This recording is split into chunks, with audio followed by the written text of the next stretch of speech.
primeiro vamos falar sobre a teoria do que seja sensibilidade energética para a gente poder se situar a respeito do tema, né? Esse tema nós fizemos uma apresentação dele no mês de março desse ano, no Encontro Mundial de Magnetizadores Espíritas, que foi realizado na cidade de Maringá, no estado do Paraná, onde estavam reunidos diversos magnetizadores de todo o Brasil, e lá nos apresentamos esse tema. Essa teoria ela é fruto de uma pesquisa que eu e a Tatiana Máximo iniciamos no ano de 2021, em julho de 2021. Então, há 3 anos atrás, aliás, nós começamos essa pesquisa sobre esse assunto. Na época, a gente não tinha a menor ideia do que a pesquisa para onde a pesquisa iria nos direcionar, mas com o tempo, com os dados de pesquisa, porque não foi uma teoria, uma pesquisa teórica, nem bibliográfica, até porque na época a gente não tinha a menor ideia de qualquer texto, artigo ou livro que falasse sobre o assunto.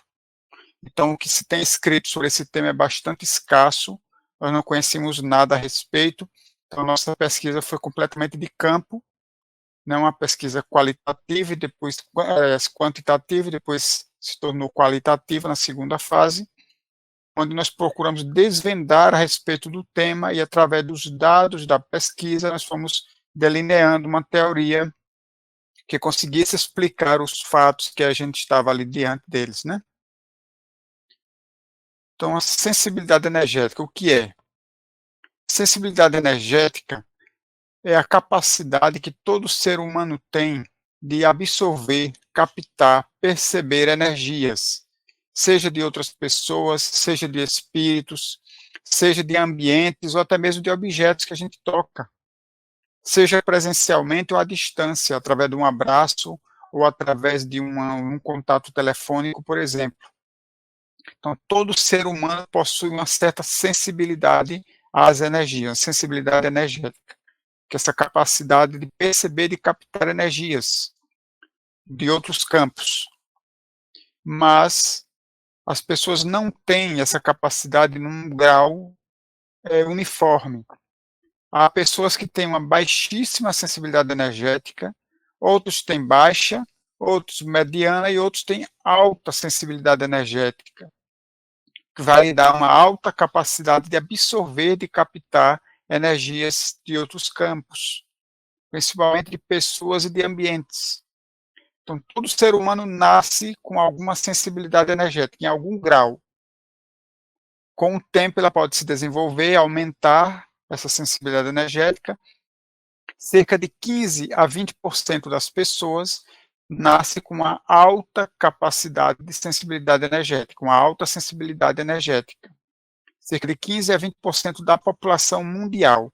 Então, é gente pra caramba.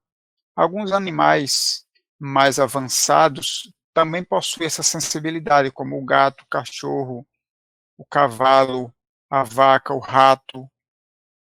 Então, alguns animais também possuem essa sensibilidade. Então, não é uma doença, não é uma anomalia, não é uma patologia, não é alguma desarmonia, não. É inato. A gente nasce com essa sensibilidade energética, que é algo natural do ser humano e de alguns mamíferos mais desenvolvidos. Se a gente procurar na internet, nós vamos encontrar com alguns nomes, como empatas, como médiums empatas, esponja psíquica, médium esponja. São os nomes que a gente vai encontrar na internet para quem tem sensibilidade energética. Essa nomenclatura, sensibilidade energética, fomos eu e a Tatiana Máximo que criamos para explicar essa teoria, porque esses nomes que nós encontramos não concordamos muito, eles não correspondem muito à teoria. Porque, primeiro, que não é uma mediunidade, é uma capacidade do ser humano encarnado. Então, não envolve os espíritos. Mesmo quando eu estou percebendo a energia de um espírito, eu não estou sendo médium. Porque a mediunidade, ela pressupõe uma comunicação entre nós encarnados e o mundo espiritual. Se eu absorvo a energia de um ambiente onde eu vou, não há nenhuma comunicação espiritual aí nesse contexto. Mesmo que eu absorva a energia de um espírito, não há uma comunicação espiritual. Se a gente for verificar toda a classificação de médiuns e de mediunidades que existe no livro dos médiuns, por exemplo, que é a base de conhecimento da mediunidade espírita, a gente não vai lá encontrar o médium que absorve energia, não existe. Porque o médium é aquele que transmite ou capta a comunicação do mundo espiritual. Captar energia não é comunicação. Então não é mediunidade, é uma capacidade nossa. Nós nascemos com essa capacidade, uns em maior grau, outros em menor grau. Então, esponja psíquica é um nome que não corresponde muito a.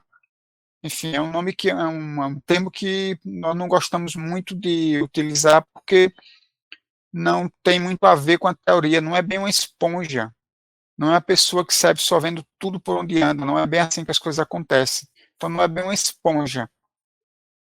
E também não é um mero esponja, nem é uma esponja psíquica. E empatas também não gostamos muito desse termo, porque supervaloriza a questão da empatia, mas a questão da empatia é muito presente nas pessoas que têm sensibilidade energética, mas o que fazer com essa empatia é de cada um.